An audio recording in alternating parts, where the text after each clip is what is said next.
ओम शांति। 19 मार्च 2015 साकार महावाक्य। बाबा कहते, मीठे बच्चे, जैसे तुम आत्माओं को ये शरीर रूपी सिंहासन मिला है, ऐसे बाप भी इस दादा के सिंहासन पर विराजमान है। उन्हें अपना सिंहासन नहीं। आज का प्रश्न, जिन बच्चों को ईश्वरीय संतान की स्मृति रहती है, उनकी निशानी क्या होगी? उत्तर, उनका सच्चा लव एक बाप से होगा। ईश्वरीय संतान कभी भी लड़ेंगे झगड़ेंगे नहीं। उनकी कुदृष्टि कभी नहीं हो सकती।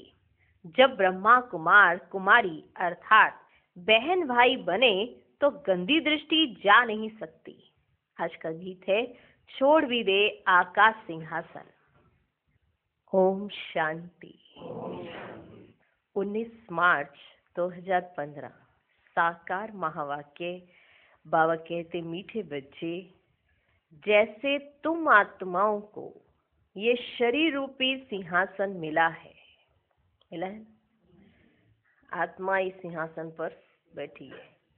जैसे तुम आत्माओं को ये शरीर रूपी सिंहासन मिला है, ऐसे बाप भी इस दादा के सिंहासन पर विराजमान है। उन्हें अपना सिंहासन नहीं।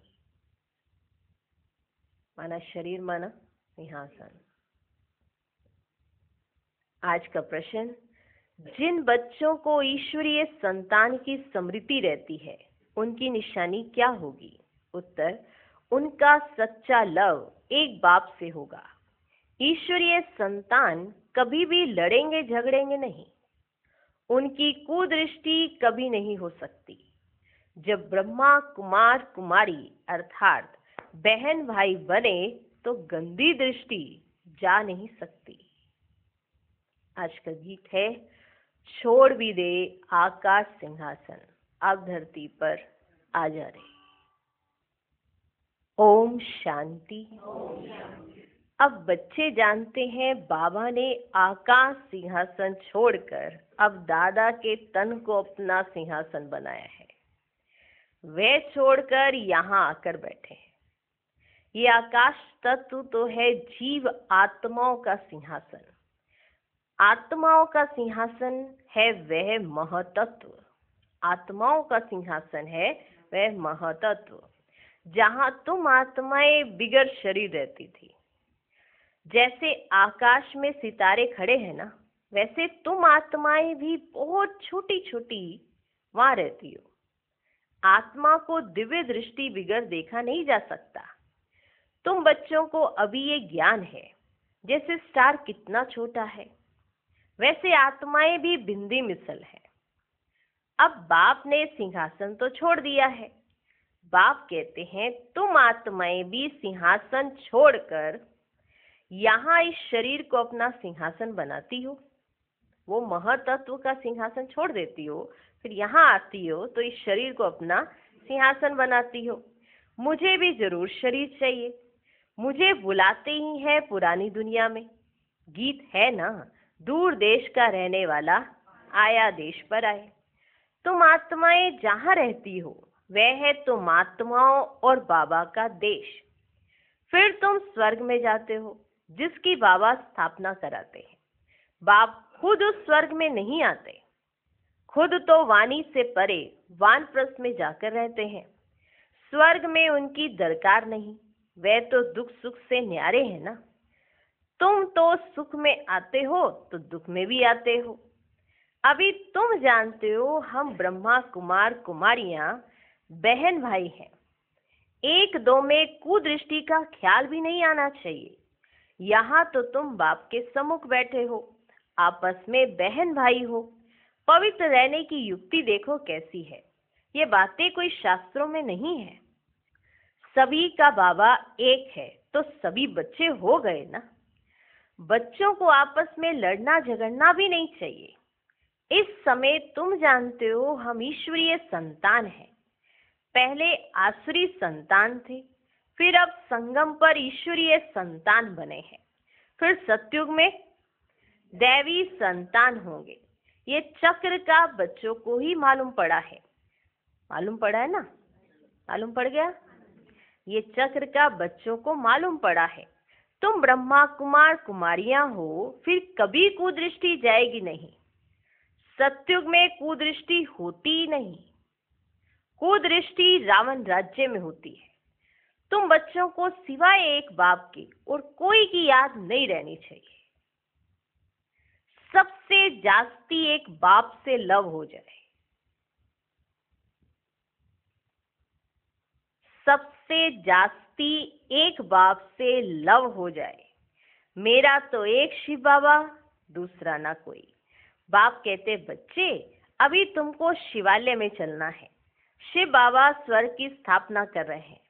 आधा कल्प रावण राज्य चला है, जिससे दुर्गति को पाया है।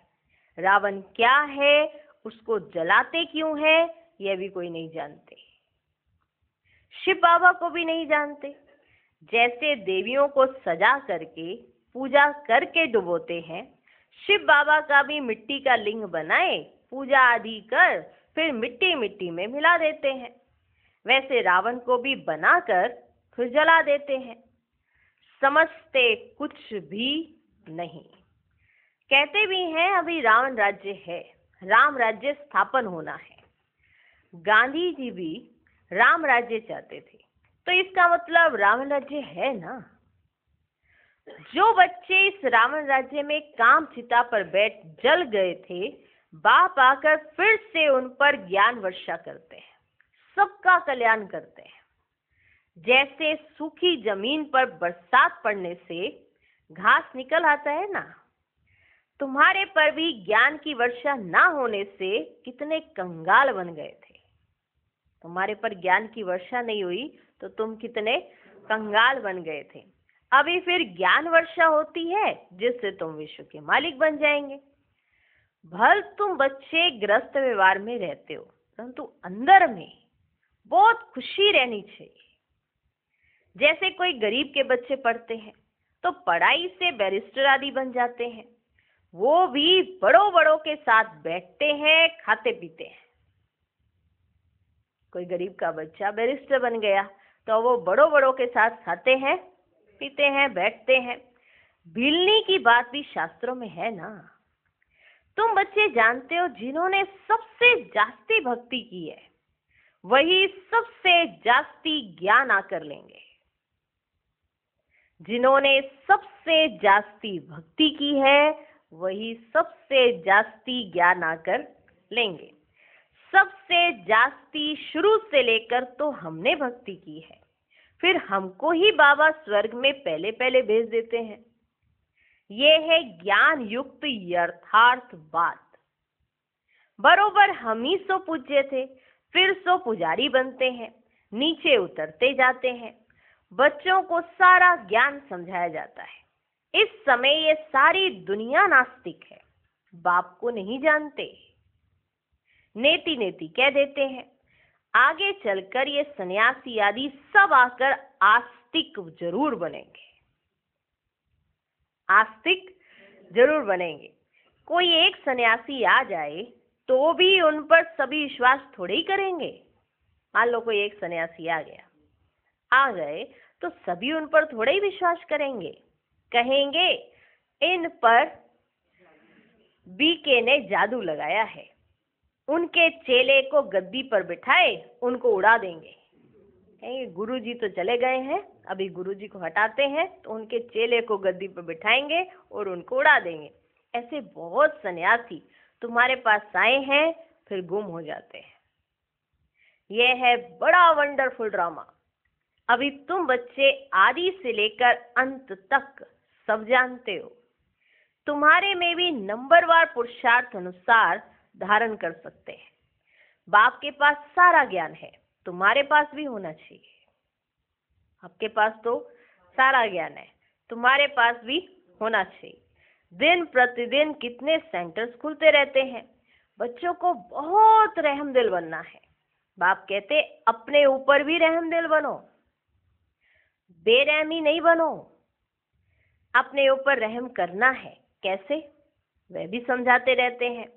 बाप को याद कर पतित से पावन बनना है, फिर कभी पतित बनने का पुरुषार्थ नहीं करना है। ये है अपने पर रहम करना। दृष्टि बड़ी अच्छी चाहिए। हम ब्राह्मण ईश्वरीय संतान है, ईश्वर ने हमको एडॉप्ट किया है ना। अब मनुष्य से देवता बनना है।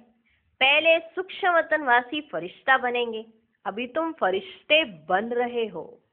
सूक्ष्म वतन का भी राज बच्चों को समझाया है। यहाँ है टॉकी, सूक्ष्म वतन में है मूवी और मूल वतन में है साइलेंस। सूक्ष्म वतन है फरिश्तों का। किनका? फरिश्तों का। जैसे घोस्ट को छाया का शरीर होता है ना, घोस्ट माने भूत। जैसे घोस्ट को छाया का शरीर होता है ना, आत्मा को शरीर नहीं मिलता है तो भटकती रहती है, उनको घोस्ट कहा जाता है। उनको इन आंखों से भी देख सकते हैं। आत्मा को शरीर नहीं मिलता है तो भटकती रहती है, उनको घोस्ट कहा जाता है। उनको इन आंखों से भी देख सकते हैं। ये फिर है सूक्ष्म वतनवासी फरिश्ते। ये सब बातें बहुत समझने की हैं। आत्मा को शरीर नहीं मिलता है तो भटकती रहती है, उनको घोस्ट कहा जाता है। उनको इन आंखों से भी देख सकते हैं। ये फिर है सूक्ष्म वतनवासी फरिश्ते। ये सब बातें बहुत समझने की हैं। मूल वतन, सूक्ष्म वतन, स्थूल वतन, इनका तुमको ज्ञान है। तीनों वतन का ज्ञान तुमको है। चलते फिरते बुद्धि में ये सारा ज्ञान रहना चाहिए। हम असूल मूल वतन के रहवासी हैं। अभी हम वहां जाएंगे वाया सूक्ष्म वतन। बाबा सूक्ष्म वतन इस समय ही रचते हैं। पहले सूक्ष्म फिर स्थूल चाहिए। पहले सूक्ष्म फिर स्थूल चाहिए। अभी यह है संगम युग। इनको ईश्वरीय युग कहेंगे, उनको दैवी युग कहेंगे। तुम बच्चों को कितनी खुशी होनी चाहिए।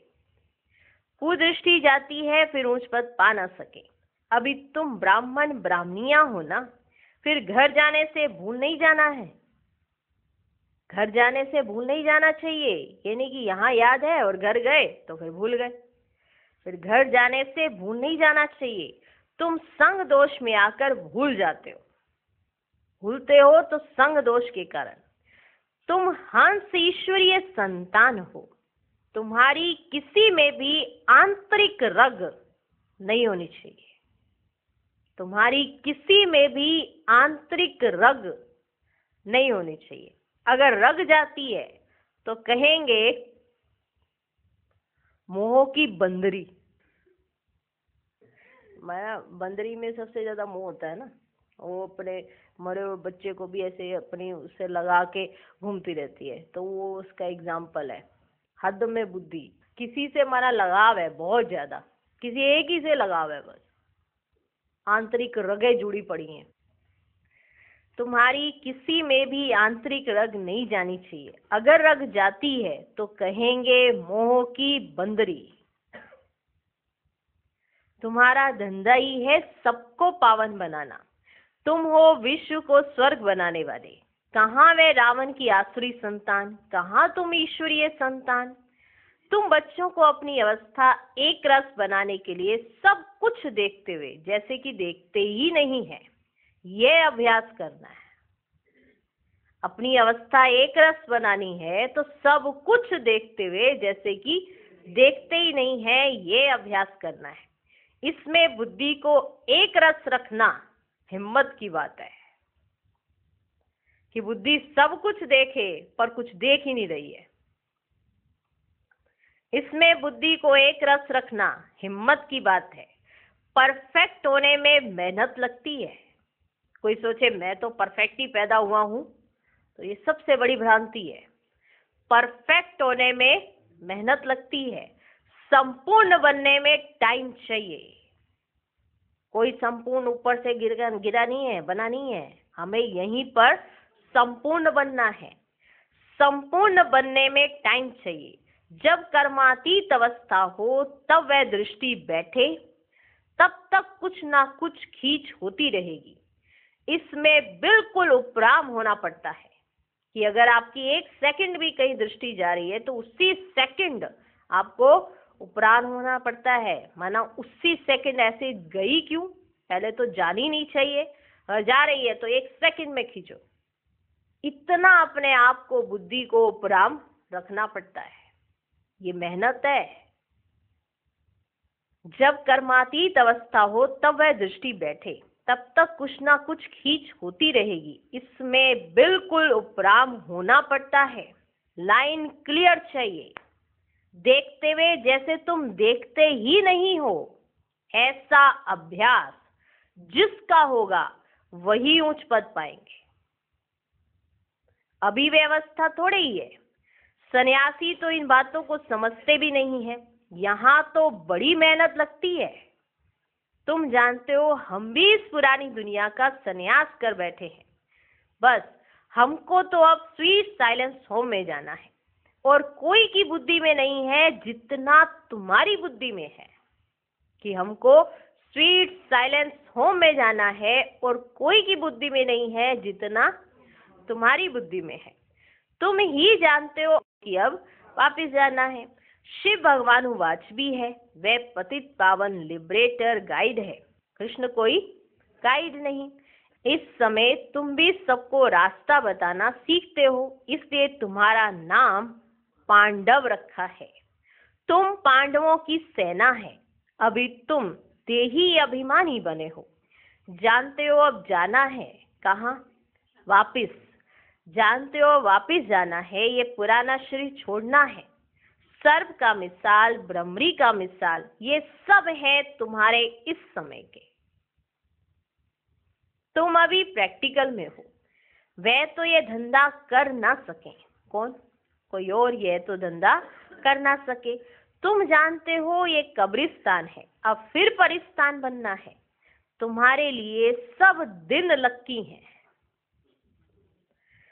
तुम्हारे लिए सब दिन लक्की हैं। तुम बच्चे सदैव लक्की हो। गुरुवार के दिन बच्चों को स्कूल में बिठाते हैं। गुरुवार के दिन बच्चों को स्कूल में बिठाते हैं, ये रस्म चली आती है। तुमको अभी वृक्षपति पढ़ाते हैं। ये बृहस्पति की दशा तुम्हारी जन्म जन्मांतर चलती है। ये है बेहद की दशा। भक्ति मार्ग में हद की दशाएं चलती है, अभी है बेहद की दशा। तो पूरी रीति मेहनत करनी चाहिए। लक्ष्मी नारायण कोई एक तो नहीं है ना, उन्हों की तो डिनास्टी होगी ना, जरूर बहुत राज्य करते होंगे। लक्ष्मी नारायण की सूर्यवंशी डिनास्टी का राज्य चला है, ये बातें भी तुम्हारी बुद्धि में है। तुम बच्चों को यह भी साक्षात्कार हुआ है कि कैसे रास तिलक देते हैं, कि कैसे रास तिलक देते हैं। सूर्यवंशी फिर चंद्रवंशी को कैसे राज्य देते हैं। माँ बाप बच्चे का पांव धोकर रास तिलक देते हैं, राज्य भाग्य देते हैं। कैसे रास तिलक देते हैं वो भी बच्चों को साक्षात्कार कराया गया है। तो बाबा कहते सूर्यवंशी कैसे चंद्रवंशियों को राज्य दे देते हैं, ये सब बताया हुआ है। माँ बाप बच्चे का पांव धोकर रास तिलक देते हैं, राज्य भाग्य देते हैं। ये साक्षात्कार आदि सब ड्रामा में नूंद है। इसमें तुम बच्चों को मूंझने की दरकार नहीं है कि कहीं मूंझ जाओ। मूंझने की दरकार नहीं है। तुम बाप को याद करो, स्वदर्शन चक्रधारी बनो और दूसरों को भी बनाओ। तुम हो ब्रह्मा मुख वंशावली स्वदर्शन चक्रधारी सच्चे ब्राह्मण। शास्त्रों में स्वदर्शन चक्र से कितनी हिंसाएं दिखाई हैं। अभी बाप तुम बच्चों को सच्ची गीता सुनाते हैं। यह तो कंठ कर लेनी चाहिए, यह तो कंठ कर लेनी चाहिए। कितना सहज है। तुम्हारा सारा कनेक्शन है ही गीता के साथ। गीता में ज्ञान भी है तो योग भी है। तुमको भी एक ही किताब बनाना चाहिए। योग का किताब अलग क्यों बनाना चाहिए? परंतु आजकल योग का बहुत नामाचार है, इसलिए नाम रखते हैं ताकि मनुष्य आकर समझें। आखिरीन यह भी समझेंगे कि योग एक बाप से लगाना है। आखिरीन यह समझेंगे कि योग एक बाप से लगाना है। जो सुनेंगे वे फिर अपने धर्म में आकर ऊंच पद पाएंगे। अच्छा, मीठे मीठे सिकिलदे बच्चों प्रति माता पिता बाप दादा का याद प्यार और गुड मॉर्निंग। रूहानी बाप की रूहानी बच्चों को नमस्ते। हम रूहानी बच्चों की भी रूहानी बाप को नमस्ते नमस्ते नमस्ते। Good morning good morning good morning. धारणा के लिए मुख्य सार। पहला पॉइंट, अपने ऊपर आप ही रहम करना है। अपनी दृष्टि बहुत अच्छी पवित्र रखनी है। ईश्वर ने मनुष्य से देवता बनाने के लिए अडॉप्ट किया है, इसलिए पतित बनने का कभी ख्याल भी ना आए। दूसरा पॉइंट, संपूर्ण कर्मातीत अवस्था को प्राप्त करने के लिए सदा उपराम रहने का अभ्यास करना है। इस दुनिया में सब कुछ देखते हुए भी नहीं देखना है। इसी अभ्यास से अवस्था एक रस बनानी है। आज का वरदान, स्वस्थिति की सीट पर स्थित रहे, परिस्थितियों पर विजय प्राप्त करने वाले मास्टर रचता भव। कोई भी परिस्थिति प्रकृति द्वारा आती है, इसलिए परिस्थिति रचना है और स्वस्थिति वाला रचयिता है। मास्टर रचता व मास्टर सर्वशक्तिमान कभी हार खा नहीं सकते, असंभव है। अगर कोई अपनी सीट छोड़ते हैं तो हार होती है। सीट छोड़ना अर्थात शक्तिहीन बनना। सीट के आधार पर शक्तियां स्वतः आती हैं। जो सीट से नीचे आ जाते उन्हें माया की धूल लग जाती है। बाप दादा के लाडले मरजीवा जन्मधारी ब्राह्मण कभी देह अभिमान की मिट्टी में खेल नहीं सकते। आज का स्लोगन, दृढ़ता कड़े संस्कारों को भी मोम की तरह पिघला देती है, माना खत्म कर देती है। ओम शांति।